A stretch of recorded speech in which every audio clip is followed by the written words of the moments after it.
Ladies and gentlemen, welcome to another edition of a post-race analysis video on the channel. I'm Keegan Schneider, going to take you through what happened in today's Bank of America Roval 400 at the Charlotte Roval. It was the final race of the round of 12 in the playoffs, so we were going to decide who the other drivers were going to be to lock themselves into the next round. I'll take it through step-by-step what happened in the race today, because boy, it was another wild one to say the least. It all started off, the weather was damp at the start of the race. It must have just got done raining within, looked like about a half hour before the race had started, so the track was very wet. Everybody started off on rain tires. No, it was the first Cup race to be ran on rain tires since the 1950s, and it was only the fourth time really in the last couple decades that they have run on rain tires in general. A couple practice sessions and qualifying sessions leading up to that point. So very rare for the Cup Series. We saw history again here today. Denny Hamlin led the field to the green flag here in this one as I look off my notes that I took from the start of the race all the way to the finish. Clint Bowyer, Martin Truex Jr., Chase Elliott looked like the fastest three cars in the opening stage of the race, as well as Ty Dillon, believe it or not. Dillon seemed to be a lot faster, a lot more aggressive on those rain tires, it seemed like. That team is definitely throwing curveballs at the rest of the field in the early going. I think Clint Bowyer really had the fastest car when it came to the rain tires. Late in stage one after the competition yellow, or I should say at the competition yellow, Ty Dillon and his crew decided to be the first crew to come down onto pit road, and instead of keeping those rain tires on, they were going to come on and throw slicks on. He ended up cutting his way through the field. He was running about 4 seconds of a lap faster than everybody, even the fastest car at the time, Clint Bowyer, on those rain tires. So the tread in the tires were tending to chunk off on the drier portions of the racetrack, so you'd see guys kind of move up when there was standing water in the straightaways, not obviously in the corners, but in the straightaways, so that way they can cool the tires off and have them last at the end of the stage. It ended up not happening, really. Everybody ended up, by the end of the stage coming onto pit road, those tires were not going to last for them. So going on, it was Ty Dillon getting the dominating finish to the stage as Ty Dillon went on to win stage one. Upset there in that one for sure. That first caution of the stage, by the way, came out for John Hunter Nemechek spinning and getting stuck in the turf. We saw that a couple times today with a lot of drivers throughout the course of the race getting stuck. Those were usually the product of the caution. Again, there was a lot of rain over the course of this weekend. So after Ty Dillon went on to win stage one, also shout out, I had to put in the notes here as well, Timmy Hill finished fifth in stage one, although he's not running for Cup Series points, so it doesn't matter there, but for owners points for that team, that's pretty cool. Second caution of the race came out, at least for incident, came out late in stage number two. That really started to shake things up there as well. Pretty much everybody at the stage rig put slicks on. Everybody was running slicks all the way to the end of the race. We never had another issue with rain. It looked like the radar might have showed there could have been rain coming in later. Maybe about an hour after the finish of the race, it looks like it's going to rain there. So obviously it didn't run quite that late. But the 77 of J.J. Yeley spun in the grass. He got stalled out after backing it into the barrier. And of course got stuck in the turf. That led us with a 2 lap to go. Restart a green-white checker in stage number 2. Drivers up towards the front seemed to be Ryan Blaney. Blaney actually was holding his own at the time, and I thought this was interesting to see. Obviously, I was keeping a close eye on it because I'm a huge Ryan Blaney fan, but at the same time, too, Chase Elliott, all those faster cars that we saw and that we know to be great on the road courses weren't really cutting into the interval of Blaney. He had a pretty sizable lead, and he had a good restart. So Ryan Blaney goes on to win stage 2, another non-playoff driver winning a stage here today. Coincidentally, that was actually only his first stage win of the year. I was quite surprised by that one. Multiple spins on the next restart as we started the final stage. That's where things got really nuts there. Denny Hamlin got rear-ended by James Davidson. Matt DiBenedetto ended up getting some contact along with Joey Logano. There was another spin. If I'm thinking correctly, I think it was Ty Dillon on the exit, or the entrance rather, to oval turn 1. On the exit of turn 8, so a lot of carnage there that happened. Playoff drivers actually had damage from that. It looked like Martin Truex Jr. had a little bit of damage to the back of his race car. That didn't really upset him so much, and Alex Bowman had a decent flare on the left rear corner panel, but actually it didn't seem like that car really was slowed up because of the damage at all either. A car that was slowed up by damage also that I forgot to mention, that was a big point in the race there. Clint Bowyer and Kyle Busch made contact on that final restart of stage 2, which cut Kyle Busch's left front tire down. That severely damaged his car, but he was wheeling that car to the front, almost Talladega fashion with what happened to Kyle Busch in this one. We ended up having Chase Elliott actually pit at the beginning of the stage as well before they even went green because of a loose left front tire. They did not get all the lug nuts tight on that one. Scrolling down the screen here a little bit more. There we go. Okay, so next caution ended up coming out for Ty Dillon. Another spin where a car got stuck in the grass. Came about 5 to 6 laps or so in front of the pit window. So some drivers were staying out on the racetrack, Clint Boyer, such like that. And other drivers ended up coming onto pit road. Sure enough, we ended up getting a caution a couple laps later. It seemed like on that restart, though, Stenhouse actually...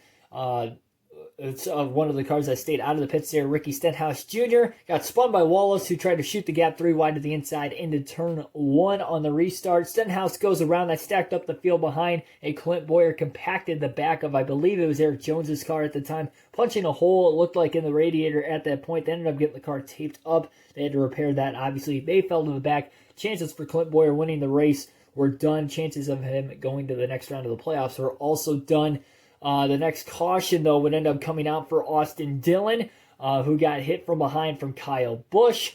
And so that pretty much ended Dillon's chances of winning the race. He never really was a contender like Clint Boyer might have been going forward, but either way, that still ended any chance that he had to really get back inside the top 10. He had damage to the front of his car after that. The guy that got into the back of him, though, Kyle Busch, still had another chance. Nonetheless, Kyle Busch ended up staying out of the pits. We ended up getting... another caution. Matt Kenseth actually crashed in turn 3. They didn't show the replay of how that happened. There was debris on the racetrack, whether it was from him or not, I'm not sure. But I do know that the caution came out. They went green with about 20 laps to go. Kyle Busch on old tires, and there really wasn't anybody close to him that ended up having a chance to get... I guess what I'm trying to say here, let me rephrase that, because Kyle Busch stayed out of the pits. And the only other drivers that stayed out with him were his JGR teammates, Denny Hamlin, Eric Jones, Christopher Bell, affiliated driver.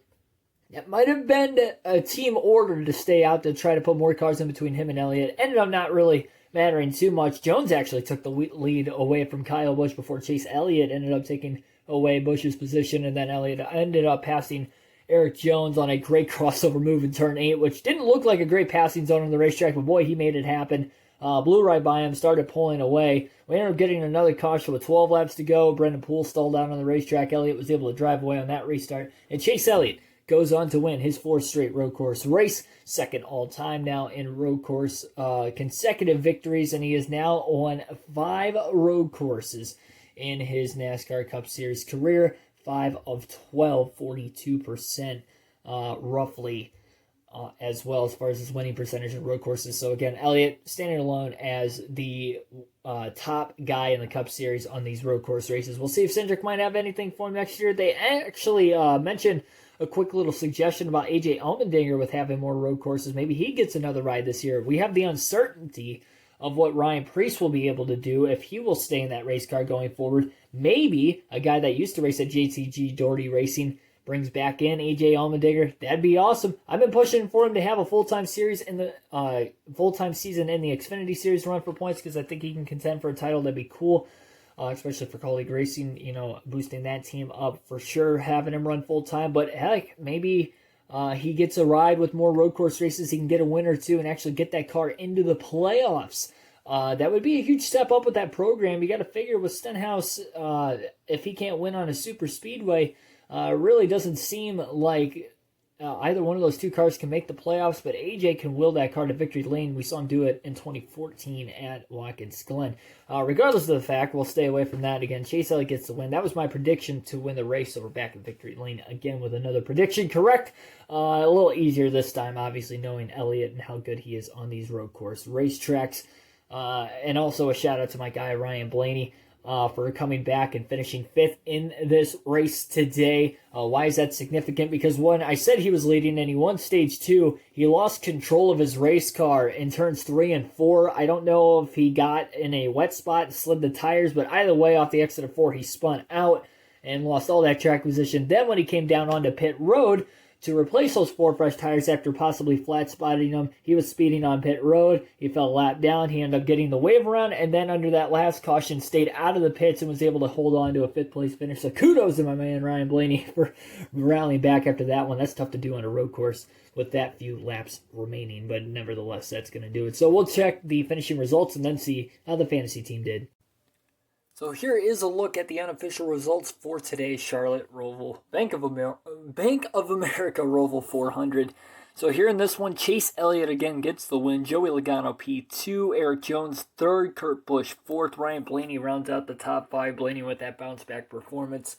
Kudos to him finishing in the top 5. He seems to be strong even since getting eliminated from the playoffs, both at Vegas here, and had a decent performance at Talladega as well. William Byron finished 6th. He was in the top 10 most of the day. Martin Truex Jr. 7th. Didn't run the particularly Truex kind of fashion on a road course, but he still was in the top 10 all day. Alex Bowman also in the top 10 through most of the second half of the race, finishes 8th. Rookie Cole Custer 9th, and Clint Boyer rallied back to finish in the top 10, but again, ultimately, it wasn't enough to get him into the next round of the playoffs. So, as mentioned, Clint Boyer, Eric Almirola, Kyle Busch, Austin Dillon all eliminated from this round of the playoffs. You see Harvick, quiet day, he finished 11th. Denny Hamlin, who ended up spinning 3 times in the race today, still ended up 15th. He was actually in the top 10 on that second-to-last restart with like 25 laps to go. So that team was definitely rallying, even though they didn't really have much to race for as far as the championship was considered. Kyle Busch ended up pitting with a couple laps left in the race as well. He finished 30th. I saw him hitting pit road with about 3 laps to go in the race. I'm sure those tires were extremely worn out on that race car, knowing that he was the driver on the oldest tires for a large portion of those last 40-plus laps of the race.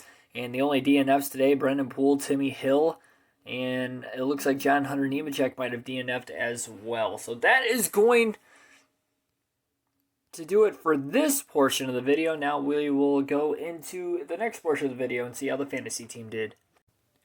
So here is a look at the unofficial results for today's Charlotte Roval Bank of America Roval 400. So here in this one, Chase Elliott again gets the win. Joey Logano P2, Eric Jones 3rd, Kurt Busch 4th, Ryan Blaney rounds out the top 5. Blaney with that bounce back performance. Kudos to him finishing in the top 5. He seems to be strong even since getting eliminated from the playoffs, both at Vegas here, and had a decent performance at Talladega as well. William Byron finished 6th. He was in the top 10 most of the day. Martin Truex Jr. 7th.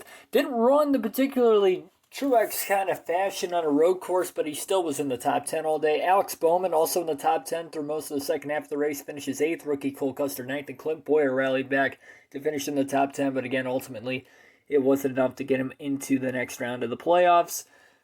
So, as mentioned, Clint Boyer, Eric Almirola, Kyle Busch, Austin Dillon all eliminated from this round of the playoffs. You see Harvick, quiet day, he finished 11th.